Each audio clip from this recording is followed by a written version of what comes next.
आज हम केमिस्ट्री का पहला चैप्टर स्टोइचियोमेट्री पढ़ेंगे। अगर हम रिएक्टेंट साइड में केमिकल्स को इंटरमिक्स करते हैं तो जो प्रोडक्ट बनता है उसके अमाउंट को डिटरमाइन करने के लिए गैसोलीन जो कि वॉलेटाइल इन नेचर होता है, अगर इसी को हम देखें कि ये पेट्रोल या ये गैस गैसोलीन गैस कितना एग्जॉस्ट हो गया है, भाप बन चुका है, तो बहुत सारी गैसेस ऑक्सीजन के साथ मिलकर एग्जॉस्ट हो जाती हैं। तो सवाल ये है कि हम इसकी क्वांटिटी को कैसे फाइंड आउट करते हैं।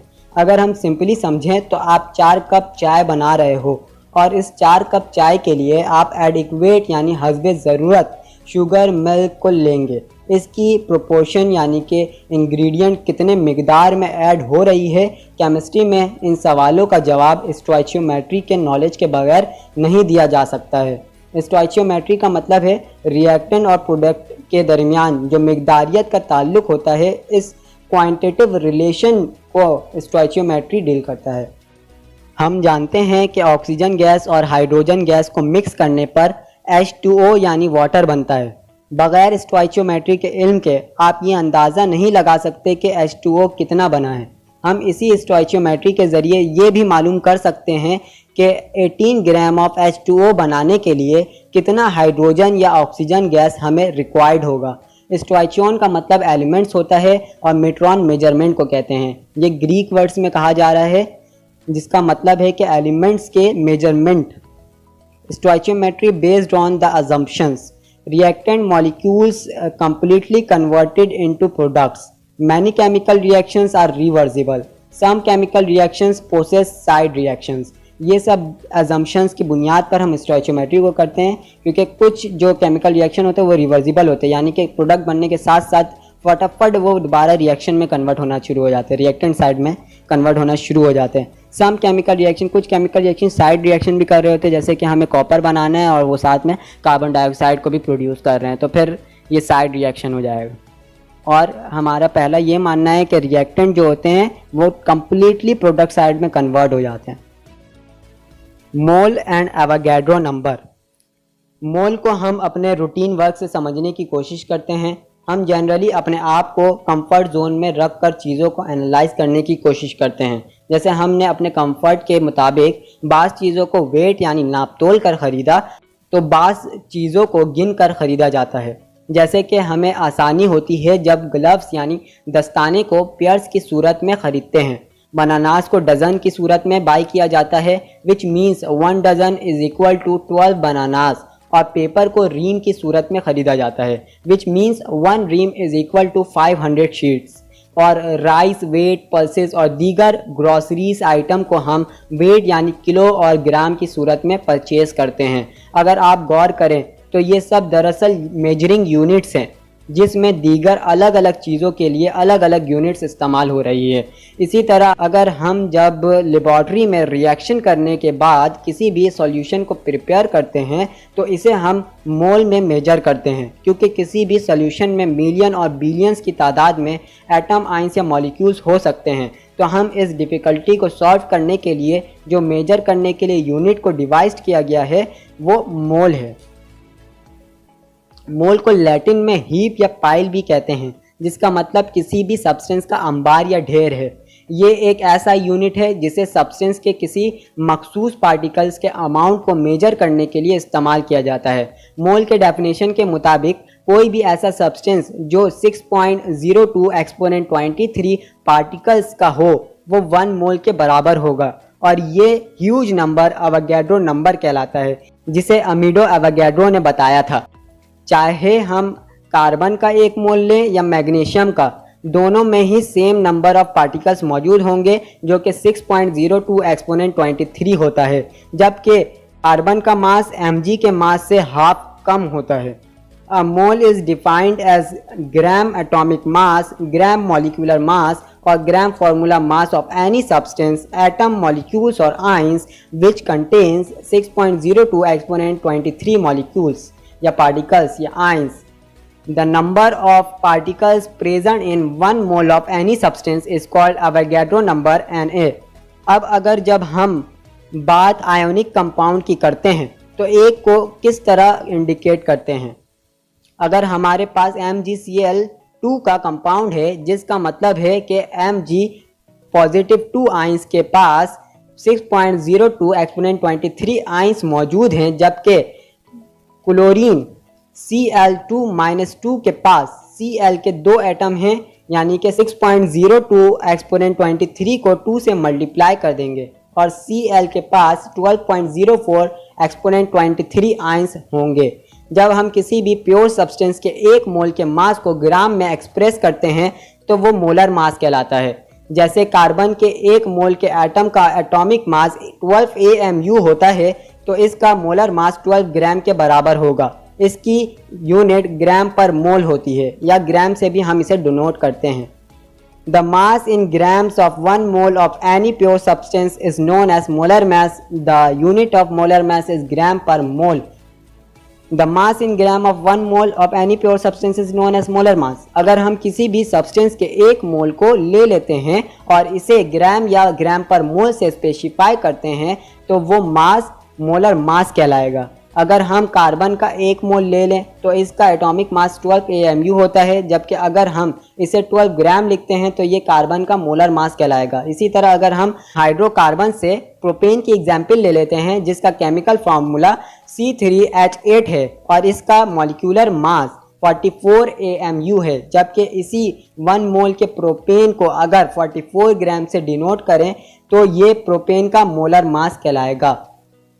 जैसे कि अगर गैस की कुछ क्वांटिटी आपके पास है और इसका एक वॉल्यूम आपको बता दिया गया है, तो वो वॉल्यूम प्रेशर और टेम्परेचर दोनों ही पर डिपेंड करेगा। किसी के भी बढ़ाने या कम करने से आपके गैस की वॉल्यूम तब्दील हो जाएगी। केमियादान ने गैस के वॉल्यूम को मालूम करने के लिए टेम्परेचर और प्रेशर की एक स्टैंडर्ड कंडीशन को लिया है। हमारा जो स्टैंडर्ड प्रेशर है वो 1 atm और हमारे पास स्टैंडर्ड टेम्परेचर है वो 273 केल्विन होता है। अगर हम यूनिट कन्वर्जन में बात करें तो 0 डिग्री सेल्सियस जो है वो 273 केल्विन के बराबर होता है, यानी 0 डिग्री सेंटीग्रेड भी स्टैंडर्ड टेम्परेचर है। और स्टैंडर्ड प्रेशर की अगर पास्कल में बात करें तो 1 atm बराबर होगा 101325 पास्कल के। अब हम इसके ज़रिए गैस का स्टैंडर्ड वॉल्यूम या फिर मोलर वॉल्यूम भी मालूम कर सकते हैं। अगर हम किसी भी गैस को STP पर रखकर इस मोल ऑफ गैस का वॉल्यूम देखें तो वो मोलर वॉल्यूम के बराबर होगा।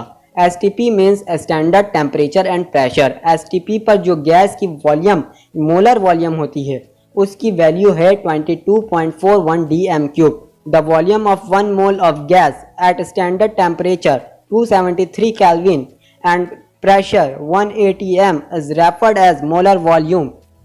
Limiting reactant. लिमिटिंग रिएक्टेंट को पहले हम एक कॉमन एग्जाम्पल से समझने की कोशिश करते हैं। हम जानते हैं एक सैंडविच 2 ब्रेड के स्लाइसेस और एक शामी कबाब से बनता है। तो अगर हमारे पास ब्रेड के 20 स्लाइसेस और 8 शामी कबाब होंगे तो हम इससे कितना सैंडविच बना सकते हैं? दिए गए इंग्रेडिएंट्स के मुताबिक हम सिर्फ सैंडविचेस 8 ही बना सकते हैं, जिसमें पूरे 8 शामी कबाब इस्तेमाल हो चुके हैं, लेकिन ब्रेड के 4 स्लाइसेस हमारे पास बच गए। तो शामी कबाब की कम क्वांटिटी की वजह से जो हमारा प्रोडक्ट है सैंडविच वो भी कम बना। एक इक्वेशन से हम इसको समझने की कोशिश करते हैं। Bread plus Shami arrow sandwich. इस इक्वेशन में ब्रेड और शामी हमारा क्या है? रिएक्टेंट है और प्रोडक्ट हमारे पास सैंडविच बन रहा है। तो रिएक्टेंट साइड में हमारे पास जो लीस्ट अमाउंट यानी कम मिकदार वाला शेयर इंग्रेडिएंट होगा, प्रोडक्ट भी उतना ही प्रोड्यूस होगा। तो रिएक्टेंट में जो कम मिकदार का इंग्रेडिएंट प्रोडक्ट की प्रोडक्शन को रिड्यूस कर दे उसे हम लिमिटिंग रिएक्टेंट कहेंगे। या सिंपली आप ये भी समझ सकते हो कि रिएक्टेंट वाले साइड में जो कम अमाउंट का इंग्रेडिएंट होगा वही हमारा लिमिटिंग रिएक्टेंट होगा। बिल्कुल इसी तरह की सिचुएशन केमिस्ट्री में बहुत सारे ऐसे केमिकल रिएक्शन के लिए इस्तेमाल होती है जो रिवर्सिबल हैं, यानी कि अगर आप हाइड्रोजन और ऑक्सीजन को मिलाकर वाटर बनाते हो तो ये फिर से वापस से हाइड्रोजन गैस बनना शुरू नहीं कर देता, बल्कि वाटर के फॉर्म में रहता है। According to definition, the reactant which is entirely consumed first during a chemical reaction is called limiting reactant or limiting reagent। Chemical reaction के दौरान जब प्रोडक्ट बन रहा होता है तो वो रिएक्टेंट जो पहले ख़त्म हो जाता है, कंज्यूम हो जाता है, उसे लिमिटिंग रिएक्टेंट या फिर लिमिटिंग रिएजेंट कहते हैं। इसी तरह जो रिएक्टेंट पूरा इस्तेमाल नहीं हुआ है यानी कि बचा हुआ है, उसे एक्सेस रिएक्टेंट कहेंगे। आपके पास एक केमिकल रिएक्शन है, अगर हम इससे लिमिटिंग रिएक्टेंट समझने की कोशिश करते हैं तो क्या होगा। 2H2 + O2 is equal to 2H2O, यानी कि एरो का साइन लगाते हैं हम केमिकल रिएक्शन को शो करने के लिए। रिएक्शन के मुताबिक हाइड्रोजन का 2 मोल वाटर के 2 मोल को प्रोड्यूस कर रहा है। इसी तरह ऑक्सीजन का 1 मोल वाटर के 2 मोल को प्रोड्यूस कर रहा है, यानी कि अगर ऑक्सीजन का 2 मोल लेंगे तो वो वाटर के 4 मोल को प्रोड्यूस करेगा। लेकिन हाइड्रोजन की वजह से वाटर की अमाउंट ऑफ प्रोडक्शन लिमिट हो रही है। ये हाइड्रोजन एक लिमिटिंग रिएक्टेंट है। इसी तरह ऑक्सीजन हमारे पास एक एक्सेस रिएक्टेंट है। इसी तरह रिएक्टेंट साइट में जो एलिमेंट पहले कंज्यूम हो जाता है उसे भी लिमिटिंग रिएक्टेंट कहेंगे। ज़्यादा मोल वाला रिएक्टेंट जो कि प्रोडक्ट कम बना रहा है उसे हम लिमिटिंग रिएक्टेंट कह सकते हैं। Rounding off data. अब समझना ये है कि किसी भी डेटा की राउंडिंग हम क्यों करते हैं।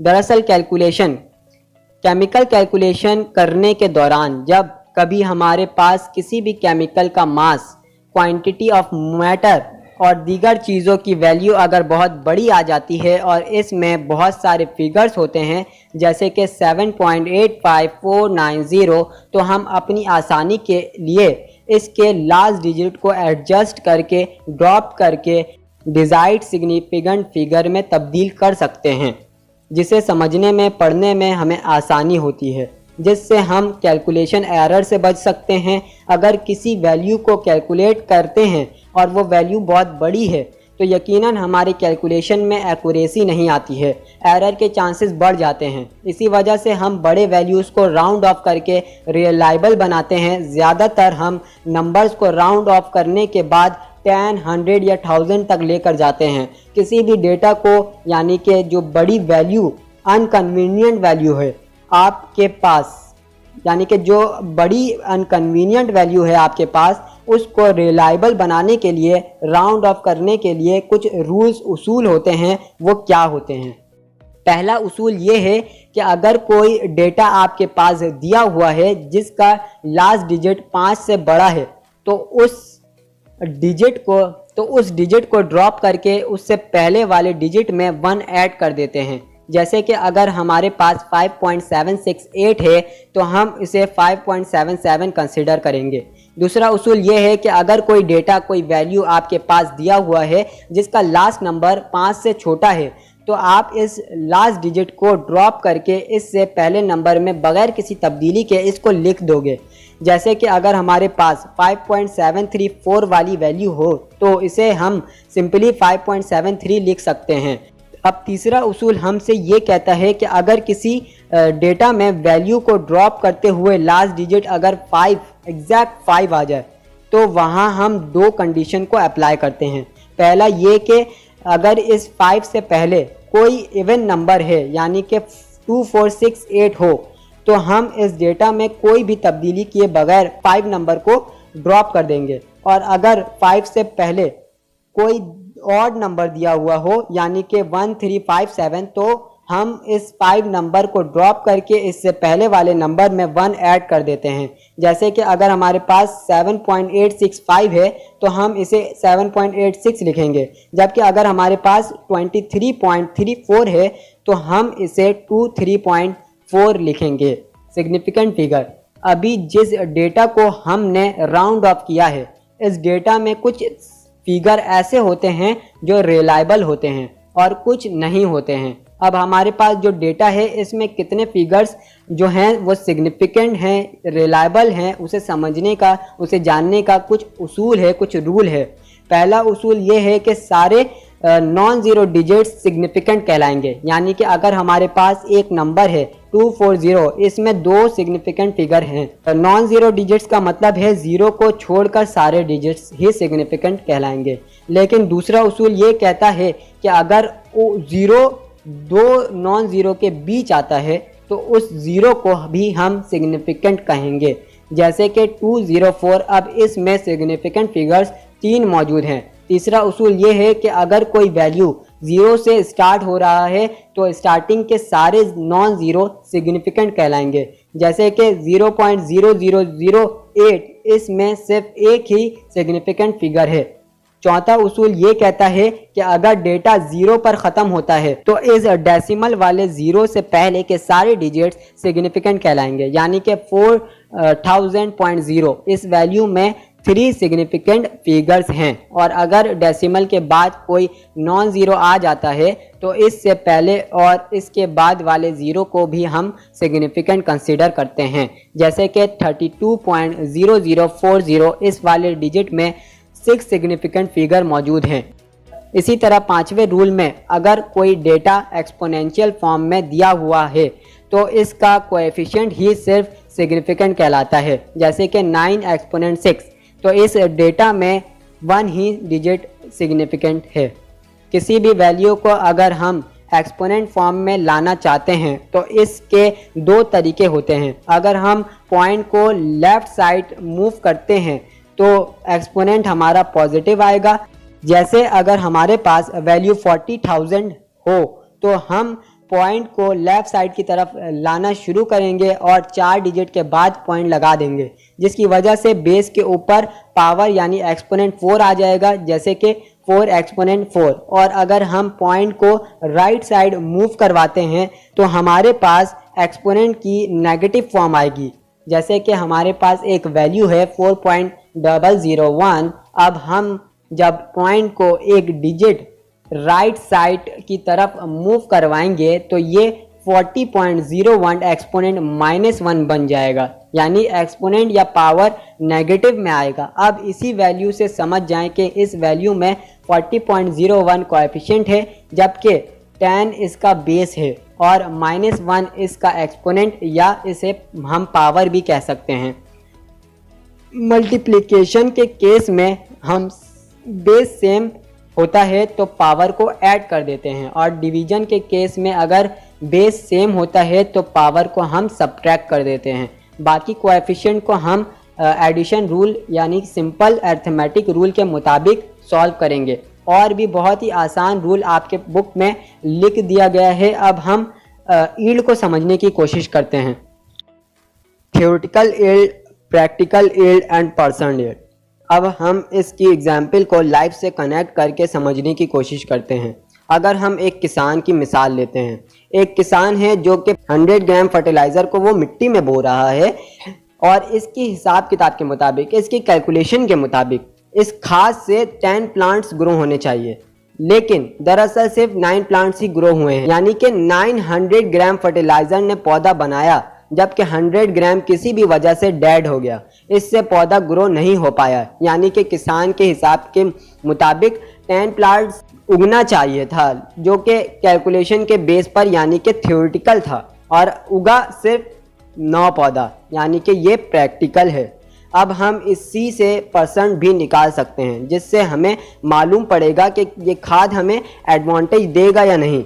जब हम 9 को 10 से डिवाइड करके 100 से मल्टीप्लाई करेंगे वो हमारा % यील्ड निकलेगा। अब ये फर्टिलाइज़र है, ये किसान को 90% का काम करके दे रही है, यानी कि ये किसान के लिए रिलायबल है। वहीं अगर ये 60% से कम होता तो इसका मतलब है कि ये खाद किसान को फ़ायदा नहीं दे रहा। इसी तरह अब हम इसको केमिस्ट्री में समझने की कोशिश करते हैं। यील्ड का मतलब ही होता है पैदावार। लिमिटिंग रिएक्टेंट या किसी भी मेथड के सॉल्यूशन के ज़रिए हमारे पास जो प्रोडक्ट का एक बड़ा यानी कि मैक्सिमम अमाउंट आता है, इसे थ्योरेटिकल यील्ड कहते हैं। अब प्रैक्टिकल यील्ड हमेशा थ्योरेटिकल यील्ड से कम होगी, क्योंकि केमिस्ट चाहे कितना भी एक्सपर्टीज़ या माहिर क्यों ना हो, ये रिएक्शन के दौरान वो कुछ प्रोडक्ट को खो देता है, वो कुछ रिएक्टेंट को अमाउंट को लूज़ कर देता है। इसी वजह से प्रैक्टिकल यील्ड हमेशा थ्योरेटिकल यील्ड से कम होगी। तो एक्सपेरिमेंट के ज़रिए जो प्रोडक्ट की अमाउंट निकलती है उसे हम प्रैक्टिकल या एक्चुअल यील्ड भी कहते हैं। एक्चुअल यील्ड के कम होने की कुछ वजूहात होती हैं कि किन किन वजह से एक्चुअल यील्ड में कमी आती है। पहली वजह यह है कि रिएक्टेंट का कुछ अमाउंट आपस में रिएक्ट ही नहीं करता है। दूसरा ये कि वो कुछ बाय प्रोडक्ट भी बना रहे होते हैं, यानी कि अगर कोई रिएक्शन होता है और हमें कॉपर की नीड है तो साथ में हमारे पास प्रोडक्ट में सल्फेट भी बन रहा होता है, जिसकी वजह से एक्चुअल यील्ड में कमी आती है। कुछ रिएक्टेंट एटमॉस्फेयर में मौजूद गैसेस से रिएक्ट कर जाते हैं। कुछ रिएक्शन जो हैं रिवर्सिबल होते हैं, यानी कि वो प्रोडक्ट बनने के बाद वापस से रिएक्टेंट बनना शुरू हो जाते हैं। और कुछ यील्ड को हम फिजिकल प्रोसेस यानी कि फिल्ट्रेशन, क्रिस्टलाइजेशन वगैरह की वजह से खो देते हैं। अब हम इस केमिकल प्रोसेस की एफिशिएंसी को परसेंट यील्ड को कैलकुलेट करके जान सकते हैं कि इसकी एफिशिएंसी क्या है, कि इस प्रोसेस से हमें कितना फ़ायदा हासिल हो रहा है। परसेंट यील्ड को कैलकुलेट करने का फॉर्मूला ये है, percent yield is equal to practical yield upon theoretical yield into 100।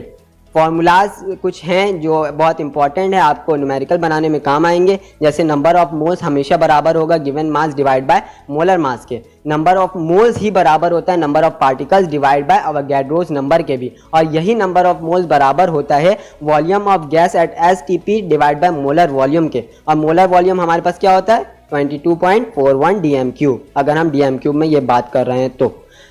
अब ये जो फार्मूलाज थे ये नंबर ऑफ मोल्स के लिए थे, और इसी को हम लोग क्या ड्राइव करके मास कैलकुलेट कर सकते हैं। Mass is equal to number of mole into molecular mass, molar mass.